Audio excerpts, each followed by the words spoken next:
Sa bawat luha mo, ngayon tinutulog ako. Di makalimutan sa araw at gabi. Masakit na iniwan mo, mga larawan mo lang sa aking tabi.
Biggest challenge na nangyari sa buhay ko, yung mawalan ka ng taong minamahal sa buhay habang nagtatrabaho ka dito sa abroad.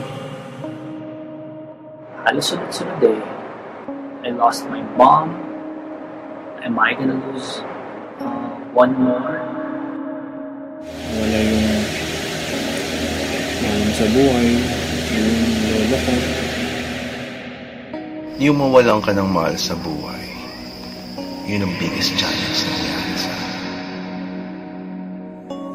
Naubos ang savings namin. Wala kaming trabaho. Nagipit. Ang daming nawalan ng trabaho, ang daming nagutom. Sa kahanap ng pagkain, alam mo yung panggastos, dahil nga walang live shows, walang trabaho. Last year, I found out na I had a brain tumor. And di ako nagpatalo, pero at the same time, I was prepared to die. Life is very complex.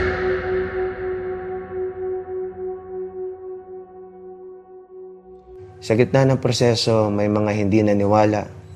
Meron din mga nang iwan. Meron din mga nagsalita ng masakit para subukan itumba kung ano ang iyong mga ginagawa. Ngunit hindi ko sila pinakinggan. Mas lalo kong pinakinggan ang puso at tinignan kung ano ba ang orihinal na pangarap na gusto mong mangyari. Na hindi ko sinira sa sarili ko o kung kanino man. Pinatay ko sila ng kabutihan.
tunguhan. Nasaktan, ngunit bumangon ng muli. Ito ang tanging paraan. Ibinaon na sa limot at wag nang balikan. Wala nang pag-asa. Ang araw ay sisikat na. Hindi ka na mag-isa. Ito ang bagong umaga. Palag lang kayo, palag lang ang palag. So, you have to stay up, man. Stay strong. Keep going. Laban lang. May laban, may gera. Ito yung panahon na hindi dapat sarili lamang ang isipin. Yung mga kaya pang ibigay, ibigay. Yung mga kaya pang tumulong, tumulong. Yung mga kaya pang lumaban, lumaban para dun sa mga nakalulong na. Kahit papaano, in their own little way, gumagawa sila ng paraan to help other people. Para sa akin, yun yung pinaka mababang punto ng buhay ko. At panalangin sa Diyos ang naging daan upang magbigay sa akin ng liwanag para umangat. Madiskarte tayo mga Pilipino, kaya naniniwala ako na isang araw talaga babangon tayo ulit. Di man ngayon, dumating ngayon, darating din yung panahon mo.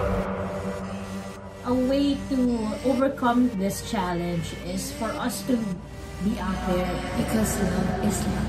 Yes, love is love. Just, I had in my mind that I was going to do it. I was going to be able to do it, and I was going to do it. You know, thank God I was able to do it.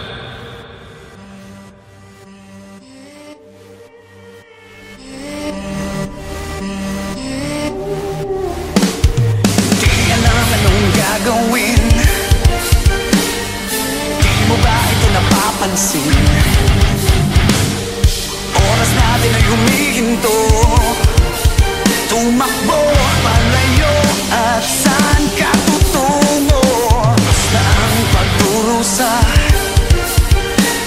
ngiti sa labi at iyong mata. Kinabukasan ay naghihintay. Humiyaw, humiyaw, ang apoy nag-aalaw.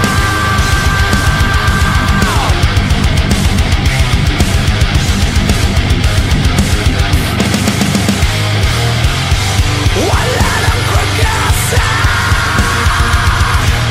Ang araw ay sisikat na. Hindi ka na mag-isa. Ito ang bagong umaga.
beses na malungkot ang ibig, tila bangod ang pinagdaanan, bigatin, nasaktan, ngunit bumangon ng muli. Ito ang tanging paraan, ipinaona sa limot at wag nang balikan. Wala nang pag-asa, ang araw ay sisikat na, hindi ka na mag-iisa. Ito ang bagong umaga, naglalakbay